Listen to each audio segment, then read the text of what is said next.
Well, a very good morning, class, and today we dabble in a bit of poetry with the poem titled Childhood by Marcus Nathan.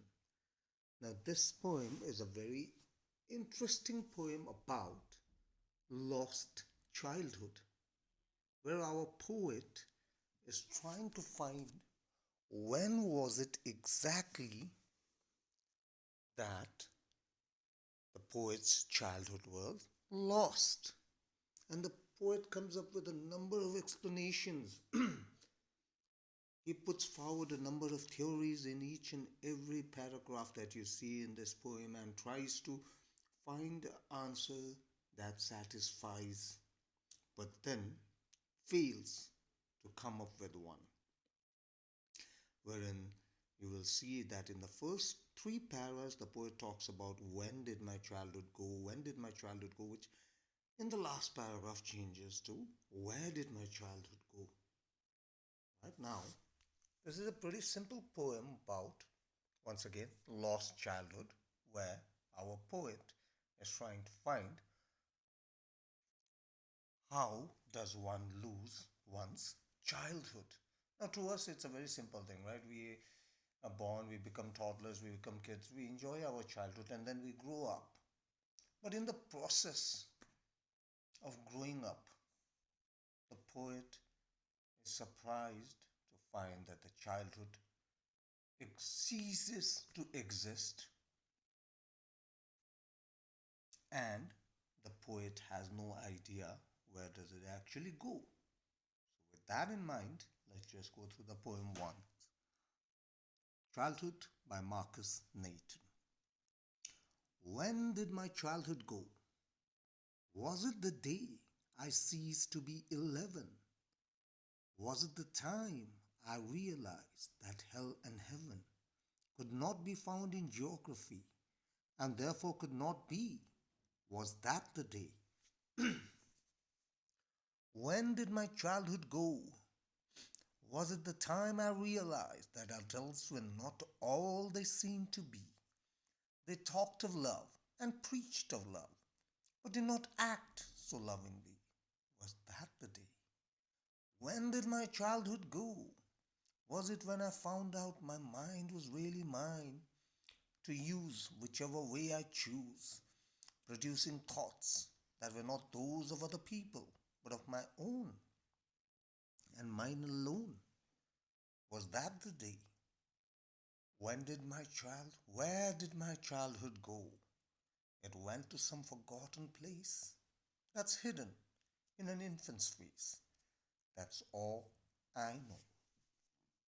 So, the poet talks about losing childhood and tries to, like I told you before, tries to come up with explanation as to when did his childhood disappear. In the first para, the poet talks about education. All right? He said, when did my childhood go? Was it the day I ceased to be 11? When I turned 12, all right, when the poet turned 12 and he was getting formal education? Was it the time I realized hell and heaven could not be found in geography and therefore could not be? Was that the day? So the poet was educated and the poet was taught several subjects in school. And when they were talking about the earth in the subject geography, the poet found no mention of heaven and hell.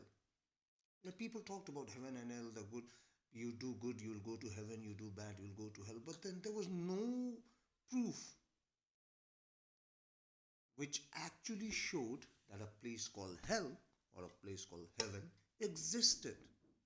It was not nowhere in the geography books. So maybe that is the day, right? Maybe that is the day I realized that even if I do bad things, there's no guarantee that I'll go to hell. So maybe it was that education. And because of that, my childhood disappeared. When did my childhood go? Was it the time I realized that adults were not all they seemed to be? They talked of love and preached of love, but did not act so lovingly. Was that the day? Next, the poet says, maybe it was the day that I realize what adults talk about, they rarely do themselves.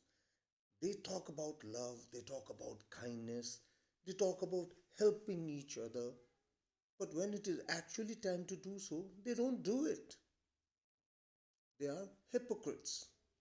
They say one thing and do the complete opposite.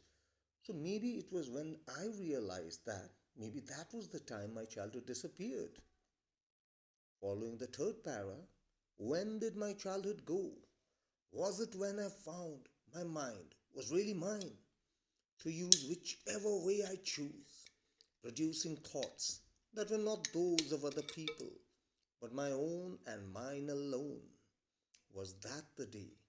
Next, the poet says, maybe it was the day when I realized that, or rather, when I got my own independence. I did not have to wait for other people to tell me what to do.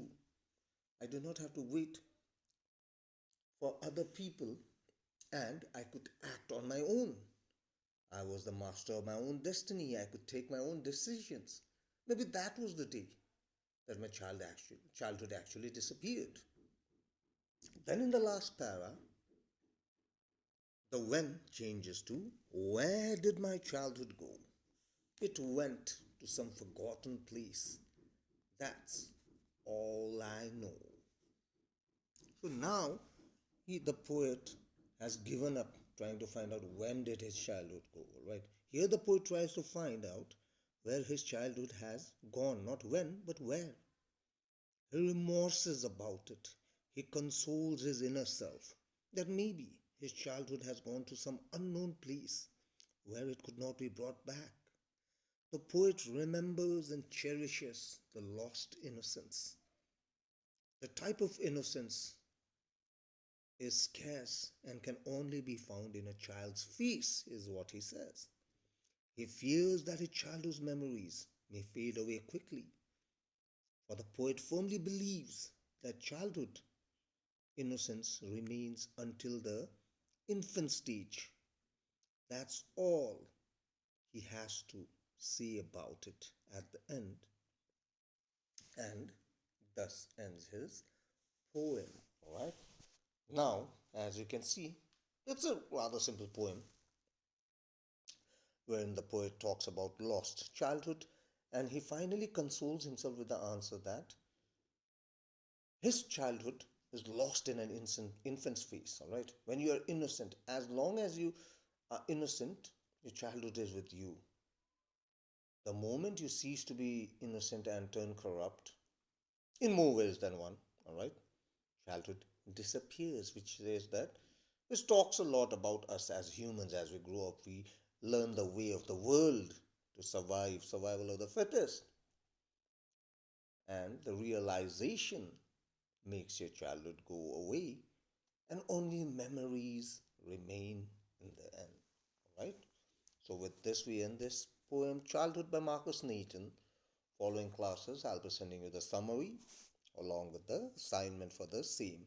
Right? Stay home and stay safe.